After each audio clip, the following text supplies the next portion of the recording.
So in die middel van die Bybel rond, in my Bybel laat sy 657. Laat sy 657 en dan daarmee saam in Matteus 4. Matteus 4 is ook maklik om te kry vroeg in die Nuwe Testament. As jy daar so by die eerste boek in die Nuwe Testament oopmaak, sommer net so heel in die begin, Matteus 4. En daar lees ons van vers 12 af. Die eerste optrede van Jesus, Matteus 12. Kom ons sit so dan, word ons stil voor die Here en dan bid ons saam. Dankie Here vir soveel van die kinders wat vanoggend die behoefte in hulle hart gevoel het om op te staan en na die huis toe te kom.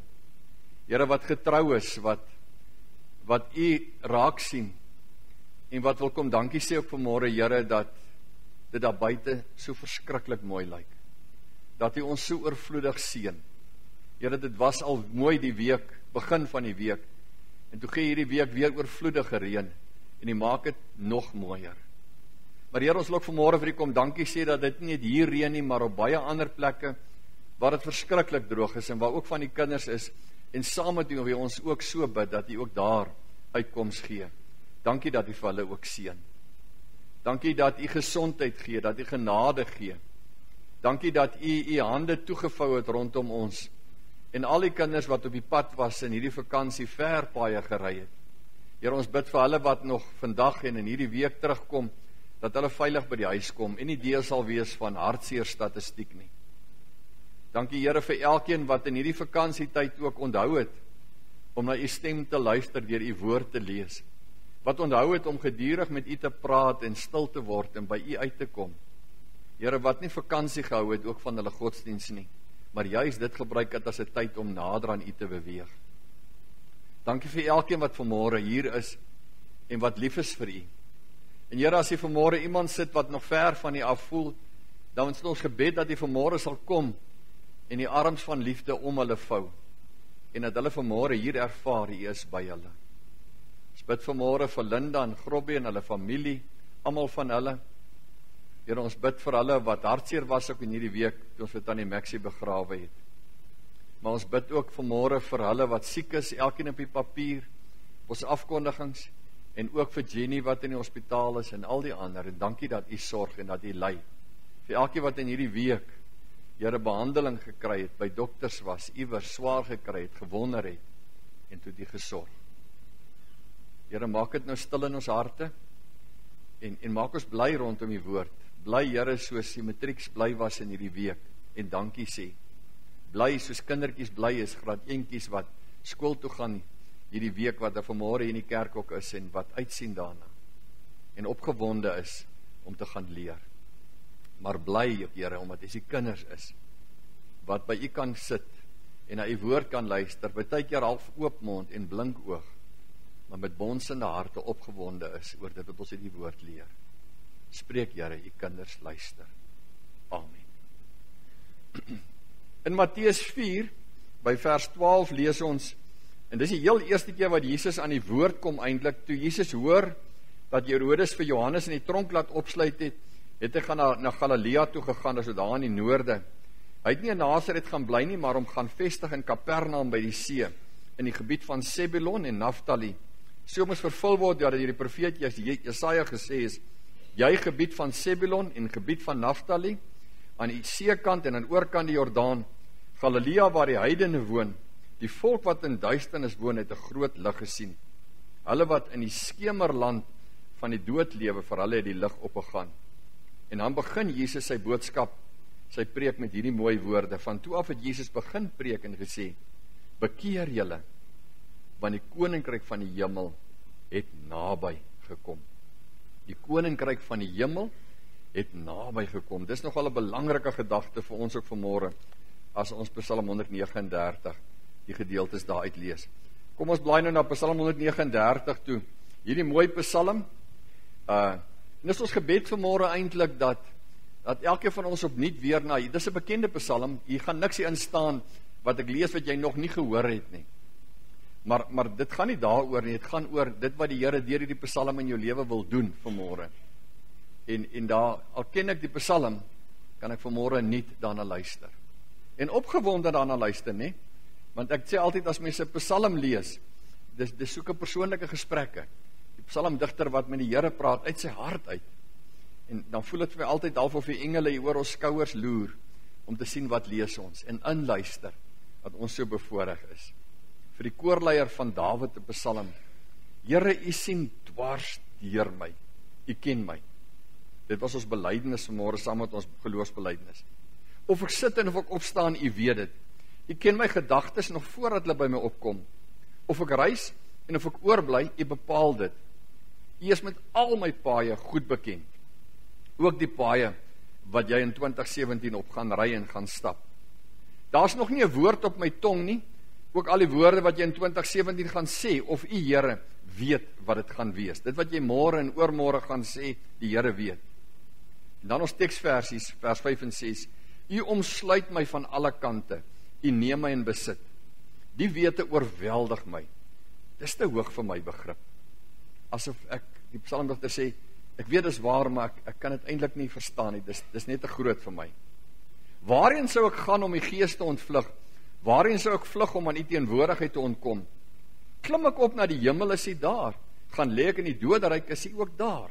Vlieg ek na die ooste of gaan woon ek in die verre weste? Ook daar lei U hand my. Hou U regterhand my vas. Ek sou die duisternis kon vra om my weg te steek, of die lig rondom my om 'n nag te verander. Maar vir U is selfs die duisternis nie donker nie, en die nag so lig soos die dag. Duisternis so goed soos lig. En dan die gedeelte wat ons gelees het saam met ons wet vanmôre, en dan spring ons daar op vers 19 toe. As U tog maar die goddeloose uit die weg wil ruim, o God, gaan weg van my af, julle moordenaars. Dit is hulle wat bose planne teen U smee, wat so vals teen U optree. Moet ek die haters dan nie haat nie, Here? Moet ek nie in weersin nie en mense wat teen opstand is nie? Ek haat hulle met 'n uiterste haat, want hulle is ook my vyande. Eindelik 'n gedeelte waaroor ons baie moet sê, want ons kan dit verkeerd verstaan. En dan kom ons by ons beginversie. Deurgrond my, o God, deurgrond my hart. Ondersoek my, sien tog my onrus raak. Kyk of ek nie op die verkeerde pad is nie, en lei my op die beproefde pad. Interessante vers 9, as hy sê, vlieg ek na die ooste, of gaan woon ek in die verre weste? Die Bybel is letterlik baie goed, né? Bybel het regtig gebeur. Hulle woon mos nou in die Midde-Ooste. So die ooste is nie so ver nie, maar die weste is ver, die verre weste. Die Bybel is geskryf in die Midde-Ooste, net so terloops 'n opmerkingkie. Broers en susters, hoe sien julle die jaar wat voorlê? En hoe sien julle vir Jesus? Dis ons tema eintlik vanmôre, om God te sien. Kan jy God sien in jou lewe? Hoe gaan jy hom sien? En ek dink as 'n mens die Psalm lees en baie ander dele in die Bybel rondom God lees, dan kan mens dit net sommer net so lees nie. En sommer so vinnig besluit nie. Jy moet bietjie mooi kyk. Dis my amper soos om in 'n kunsgalery in te stap. Jy kan nie sommer net so deurstap en jy kyk die prentjies en dan loop jy uit nie. As dit 'n goeie kunsgalery is met goeie skilderye, dan moet jy baie keer lank gaan staan. En hoe langer jy staan voor 'n skildery, hoe meer sien jy, en hoe mooier sien jy. En hoe meer begin jy raak sien dit wat die skilder gesien het. En die boodskap wat hy met hierdie skildery wou oordra, begin by jou tuis te kom. Baie keer moet jy uit 'n ander hoek kyk. Baie keer moet jy as dit ware amper jou skreefies jou oop skreefies trek om te kan mooi sien. En moet jy konsentreer en moet jy dink. Want dis nie net die vanselfsprekende nie. Daar's iets dieper in hierdie boodskap. Alles hang af hoe jy kyk. Toe ons by geleentheid die walvisroete gestap het, daar in die Oos-Kaap, het ons so geloop en ons daar allerhande rotse, en toe sê iemand, kyk, daar's 'n akedus. En waar ek toe nou loop, kan ek dit nou nog nie sien. En toe ons weer 'n bietjie verder loop en ek kyk mooi, toe sien ek, nou kan ek mooi sien. Daar sy lyfie. Dis hoekom hierdie rots vir jou soos 'n akedus lyk. Hoe kyk jy daarna? In Israel, waar ons een van die dae ook gaan toer, bo teen die Libanon grens, gaan ons na 'n mooi plek toe, Rosh Hanikra by die see. En as ons daar kom, dan sê iemand hierdie, hulle noem dit die olifantrots. En miskien as jy nou mooi kyk, dan kan jy nou begin sien hoekom hulle dit sê, ietsie van sy slurpie op sy kop, op sy neus, die olifant se kop met sy slurp. Maar jy moet dit hoor, en dan moet jy kyk, en dan moet jy dink, wat sien ek, hoe sien ek, wat presies word vir my gegee. En so is die hele lewe. In die fliek Dead Poets Society, dan klim Robin Williams by geleentheid bo op die tafel in die klas, in die skool. En dan sê vir die kinders, en dit lyk vir hom, hulle verstaan nie hierdie gedig nie, hulle hoor nie wat hy sê nie. En om dit laat hoor, klim hy bo op die tafel. Ek hoor nou die dag 'n dominee wat dit ook gedoen het, die gemeente het so half aan die slaap gesit, en toe gaan klim hy bo op die tafel voor in die kerk. En toe skrik hulle almal groot, en toe sê, luister julle nou, en toe hoor hulle, en toe begin hulle verstaan wat hy eintlik wil sê. Jy moet baie keer uit 'n ander hoek uit kyk. Wat is anders? Wat wil hy vir ons sê? En dis die doel met 'n boodskap. 'n Prediker wat slaag, en dit sal goed wees môre, as die boodskap slaag, dan gaan julle uitgaan, en julle gaan voel en beleef dit wat ek in die week beleef het. En in die afgelope 2 weke het ek hierdie Psalm weer lees, en wat die Here vir my hierin sê. Die lewe is 'n storie. Elkeen se lewe is 'n ander storie. Maar jy moet mooi kyk, en dieper kyk, om te verstaan, wat wil die Here met hierdie storie vir jou sê. By geleentheid, en ons gaan net nou daarvan lees ook, het die 2 Emmausgangers 'n hele dag saam met Jesus geloop. Hele dag stap hulle van Jerusalem af Emmaus toe. Dis 12 kilometer, hulle noem dit 'n dagreis, maar dis omtrent so ver hoe 'n voetslander op 'n dag loop, 12 kilometer. Hier vanaf tot amper in Carletonville. En hierdie hele pad stap hulle rustig. En Jesus kuier met hulle. En hulle sien hom nie raak nie. As iemand vir hulle gevra op stadium langs die pad, het julle vir God gesien? Het julle Jesus sien? As hulle nee, hy's nie hier nie, hy lewe nie, ons sien hom nie. Intussen tyd loop hy hier tussen hulle, en hy lê vir hulle die skrifte uit. Jesus moet gesien word. Dis vir my altyd so verskriklik as ons in Israel toer, en elke keer as ons daar toer, dan sien ons so baie, en ons beleef so baie, dat ons keer op keer, honderde kere amper op 'n dag hoendervleis kry van ek sien God se hand hierin. En dan kan ek nie glo, daar's ander mense wat dit nie sien nie, wat niks raak sien. Vakansie op pad see toe op Addo, kom daar mense langs ons wat met so Land Rover die hele Afrika, hulle kom eintlik toe van Saudi-Arabië af, het hulle afgery tot daar. En ons kuier laat, hulle oral getoer en so aan en so aan. En ek vra vir hulle nou, toe hulle in die ooste getoer het, julle deur Israel ook gery, toe sê die ou ja. Toe sê ek, en hoe was Israel vir julle? Toe sê nee, dit was vir hom maar 'n bietjie stupid. Daar's niks daar nie.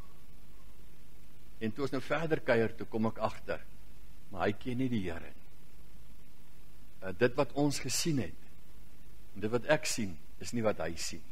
Hy sien net berge en bome en riviere en dinge, mooi goed. By geleentheid het Jesus sê, Vader, vergeef hulle, want hulle weet nie wat hulle doen nie, hulle sien nie reg nie, hulle verstaan nie. En daarom is dit so belangrik, hoe kyk ons, dat ons reg kan sien. En dan wil ek eers net ietsie sê, ons word almal, altyd omsluit, toegevou. Voordat jy God kan sien, dink ek is dit belangrik, dat jy ietsie van jou eie lewe raak sien. En dis nogal belangrik hier in die begin van hierdie nuwe jaar. Waar is my lewe, hoe is my lewe? By geleentheid lees ek die verhaal wat iemand geskryf het van 'n man wat op die see, hulle boot het gesink, en hy was in 'n reddingsbootjie, alleen. En hoe hy beskryf hoe hy vir dae lank in die bootjie was. En hy sê, die een groot gedagte wat hy gehad het, is, die kant is water, en die kant is water. En onder is water. En baie keer in die dag kan hy die son in die blou lig sien, maar dan trek het toe en is mis, dan's bo ook water. En hy's nat. En dit voel vir my, hy's omsluit deur water. Bo hom, onder hom, rondom hom, oral is net water. Hy sê dit omsluit hom, dit was in sy hare, dit was op sy vel. Hy het die gevoel, hy word vasgedruk hier op die oop see, en is net water rondom hom. Ek dink, dit gebeur met mense ook. En dit kan so maklik gebeur met mense in jou program. Dit dinge wat jy moet doen, Die dinge wat jy beplan vir hierdie jaar, hoe jy dit gaan doen, wat jy gaan doen. Mense hoor so maklik, mense sê, ek weet nie of ek dit agter die rug gaan kry nie. Ek weet nie of deur hierdie alles gaan haal. Dit voel vir my, al die werk druk my vas, dit voel of ek nie kan asemhaal nie. Dit is die idee wat daar op die bootjie ook geraak. Iemand het by geleentheid sê, dit voel vir my ek gaan verdrink onder al hierdie papiere en hierdie werk. Jou program kan jy so vol laai, en jy kan so besig raak, dat jou 24 uur van die dag eintlik jou kop, as jy gaan slaap vandag, as jy 3 uur môreoggend wakker skud na jou eerste slaapie, dan dink jy ook weer oor, wat moet ek doen? Hoe moet ek dit doen? Jy ontspan nie. Dis tog die lekker van vakansie, dat jy later so bietjie wegkom, en loskom, en net weer lig sien, en net weer rustig raak, en dat jy nie so vastgedruk is nie. Baie keer sê mense, dit voel vir my, ek kan nie kop bo water hou nie. Ek kan nie asem kry tussen al hierdie program, hierdie werk. En dis belangrik. Jou program kan jou so omsluit. Maar iets heel ander kant toe nie, is dat baie mense word deur eensaamheid so omsluit. Dat jy later baie keer in jou lewe so eensaam is, as jou man of jou vrou oorlede is, en jou kinders is ver, en jy bly baie keer in 'n kamertjie, of jy is net alleen, dat dit vir jou voel, die mure druk jou vas. Die stilte druk jou vas, die eensaamheid druk jou vas. Dit is so rondom jou, soos die water rondom daai man was. Dit sak op jou toe, dit druk jou as dit ware in mekaar. Die niks, die stilte, kan jou vasdruk. Ek dink iets wat deesdae vir vreeslik baie mense omsluit, is onsekerheid. Die onsekerheid wat hulle het. En dan gaan baie keer rondom die ekonomie, die politiek, wat gaan gebeur?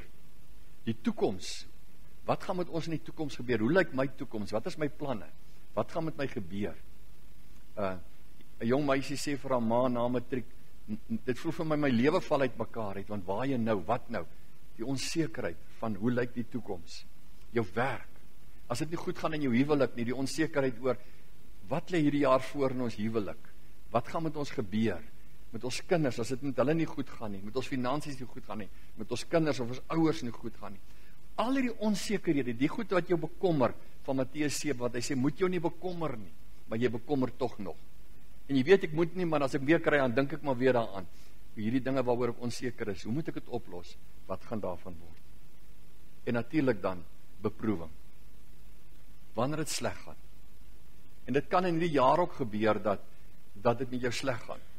Kan met jou gebeur dat jy in 'n hospitaalbed lê. Kan met jou gebeur dat jy alleen daar lê tussen daai 4 mure en dit voel vir jou, dis net siekte, is alwaar jy kan dink, hoe gaan ek gesond word? En hierdie mure druk jou vas. En die siekte omsluit jou. Iemand wat geopereer moet word en ek weet nie mooi wat gaan gebeur, hoe gaan dit gebeur? Dan kan hierdie goed jou in besit neem. Dit neem jou verstand, jou denke, jou lewe in besit. Dis al waaroor jy dink, dis al waaroor jy praat. Dis al wat daar vir jou bestaan is, hierdie goed wat my omsluit. Maar dan sê Psalm 139 vir ons so mooi, en dis vir die psalmdigter so belangrik, U omsluit my van alle kante, U neem my in besit. U omsluit my van alle kante, U neem my in besit. As die psalmdigter oor God dink, en hierdie psalm is nogal 'n dramatiese psalm toe hy geskryf is in hulle tyd, nie. Want vir die meeste mense om hom was God, 'n God, iemand wat jy in 'n tempel sit. Jy bou vir jou 'n God en jy gaan sit hom daar neer, en jy gaan voer hom of jy gaan aanbid hom of jy dien hom. 'n God was nie iemand wat oral is nie. Was nie iemand wat alles van jou weet nie. Jy moet vir hom gaan sê wat jy wil hê hy moet weet. Dis droog daar buite. Ons het reën nodig, my God, en dan gaan bid jy vir hom. Of ons vee moet lam, en dan gaan bid jy vir die God vir vrugbaarheid. Of die velde moet groen word, en die koring moet in die saad kom, en dan gaan bid jy vir bevrugting daarvoor. Maar nou kom en hy sê, nee, dis totaal anders. En hy dink oor God, die psalmdigter, en hy sê, die God wat hy aanbid is so anders. Hy weet alles van 'n mens af. Hy weet waar is jou skool, waar jy klas gaan. Hy weet in watter klas sit jy by, watter bankie, watter stoel. Hy weet wanneer jy ry, waar jy oorgebly, waarheen is jy op pad. Hy weet alles. Hy weet of jy sit en of jy opstaan, sê hy. Hy weet op watter pad jy is, vers 2 tot 4. Hy weet alles van ons af. Hy sê, en ek kry die indruk amper of hy wil sê, vir God is jy amper soos 'n goudvisie in 'n visbak. Daar's nie 'n wegkruipplek nie. Die ou wat hier buitekant staan en kyk kan alles van jou sien. En jy's oop en bloot, jy's blootgestel. Daar's nie 'n wegkruipplek, nie eens 'n skulpie waaronder jy kan ingaan nie. Alles van jou af, weet hy. Hy kan reg deur jou sien. En aanvanklik het dit die psalmdigter nogal bang gemaak, nie. Jo, dis verskriklik om te weet, God weet wat ek dink. God weet wat ek doen. En hy het probeer om daarvan af weg te kom. Hy skryf dit ook. Hy sê, miskien moet ek na die verre weste toe gaan. God is moeg, hy sal nie so ver gaan nie. Maar dit werk nie so nie. Of in die ooste, in die weste, hy's daar. Hy sê, miskien moet ek opgaan. Hy sê in die hemel, miskien moet ek agter 'n wolkie gaan wegkruip. Dan sal God my nie kan sien nie. As ek agter 'n wolk is, sal hy my mos nie sien nie. Hy sê, nee, maar dit werk nie met God so nie. Hy sien deur die wolke, hy sien daar ook. Die hele skepping is sy. Hy sê, of die doodryk, miskien moet ek begrafplaas toe gaan en agter 'n grafsteen gaan wegkruip. Miskien is God te moeg om daar tot in die begrafplaas te gaan en agter 'n grafsteen vir my te gaan soek. Maar nee, dit werk toe ook nie. Miskien binne my klerekas, agter die klere, diep binne in wegkruip, daar sal God my nie kan sien. Maar dit werk ook nie. God sien alles van my. Daar's niks by hom wat hy nie weet nie. En toe dink die psalmdigter daaraan. En toe ontdek hy iets anders. Toe sê hy, maar dis reg so. Want hierdie God het my gemaak. Hy weet eintlik alles van my af. Hy weet hoe hy my aan mekaar gesit het. Ek is syne, hy het my gemaak. Ek gee my maar net terug aan hom as ek tot bekering kom. Ek was syne en daarom gaan ek net terug na hom toe. Hy het aan hom behoort en toe het ek my eintlik vir myself gevat en vir myself gelewe en in my bekering, my terugkom, gee ek my net terug vir die een wat alles van my weet. En toe dink hy, wat 'n wonderlike iets is dit. Want al is ek soos 'n goudvisie in 'n visbak, nee, is daai visie gelukkig daar. Haal hom uit en sit hom buite en kyk wat gebeur. Hy gaap so bietjie en dan gaan hy dood. En soos ek en jy ook. Al is ons so in die omhelsing van God, is dit die beste plek. Want oomblik as hulle my daar uithaal, selfs net 'n oomblik uithaal uit sy omhelsing uit in 2017, gaan ek doodgaan. Ek gaan geestelik doodgaan. Ek kan nie lewe as ek nie in die teenwoordigheid is van die Here. Ek wil hê jy moet dit vanmôre vir jouself sê. Here, in 2017 wil ek hê, u moet u arm so om my sit. U moet u hande om my vou. En u moet by my wees, elke oomblik. Ek wil nooit daarvan af weg wees nie, want dan gaan ek doodgaan. Ek wil lewe met u om my. En nie my program, of onsekerheid, of eensaamheid, of beproewing, al die goeders kan kom. Maar binne die mure van daai kamertjie is u om my. Binne die mure van die hospitaalkamer is u hande om my. Binne my program by my lesenaar is u hande om my. U omhels my, u omvou my, u sorg vir my. En daarom 'n derde vraagie net, waar is hierdie God wat jou so omvou met sy liefde? Waar is God? Weet kinders vra baie keer, waar is Jesus dan? Is hy in die hemel? Of is hy bo op die plafon? Of is hy besig om af te kyk na ons? Of is hy hier by my? As hy my sê, is liewe Jesus in die hemel, dan sê ek ja. Is hy op die plafon? Ja. Is hy buite die huis? Ja. Is hy langs my bed? Is hy onder my bed as ek bang is? Ja. Is hy bokant my bed? Ja.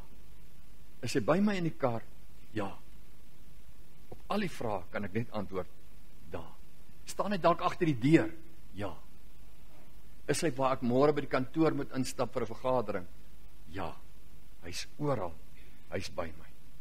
Sy teenwoordigheid omvou my.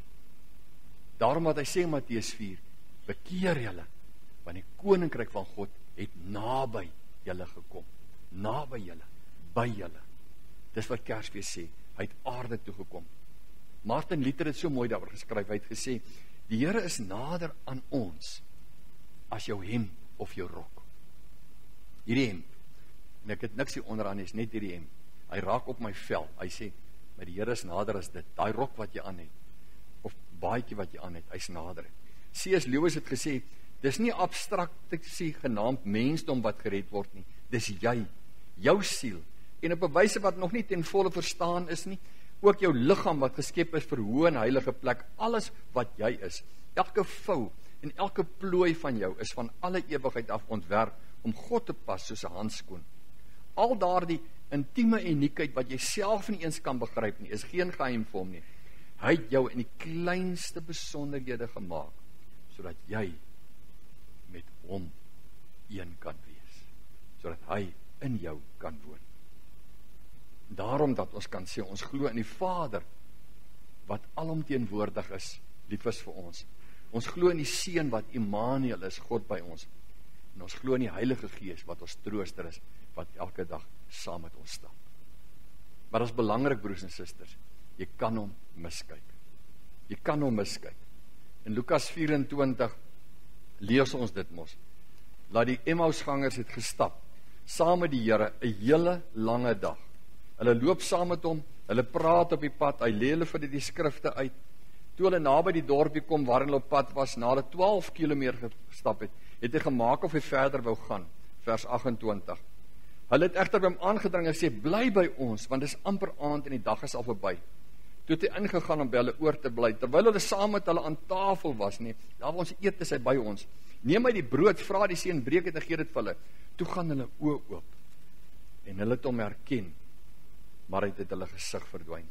Hulle sê toe vir mekaar, het ons hart nie warm geword, toe op die pad met ons gepraat, en vir ons skrif uitgeleed nie. Broers en susters, my wens in die begin van 2017, en my wens vanmôre vir jou is, dat jy nou daar waar jy nou sit op hierdie oomblik sê, ja, dit voel so lekker, my hart voel so warm, dit voel vir my of die Here my toevou, soos twee wat mekaar vasdruk, druk die Here my vas, en ek verstaan die woord. En daarom wil jy sê, leef in God se omhelsing in 2017. Hy wil jou toevou met sy liefde. Soos met 'n klein babietjie toevou in 'n warm wolkombersie, wil sy liefde vir jou so wolkombersie wees hierdie hele jaar. Amen. Dankie Here dat U ons lief het. U is vir ons verskriklik goed. En U vat hierdie ou bekende psalm vanmôre en U wil vir ons net weer kom sê, kyk net 'n slag, kyk regtig, sien my. Ek is by jou, ek wil jou toevou, ek wil jou omhels met my liefde. Ek wil jou dra met my genade.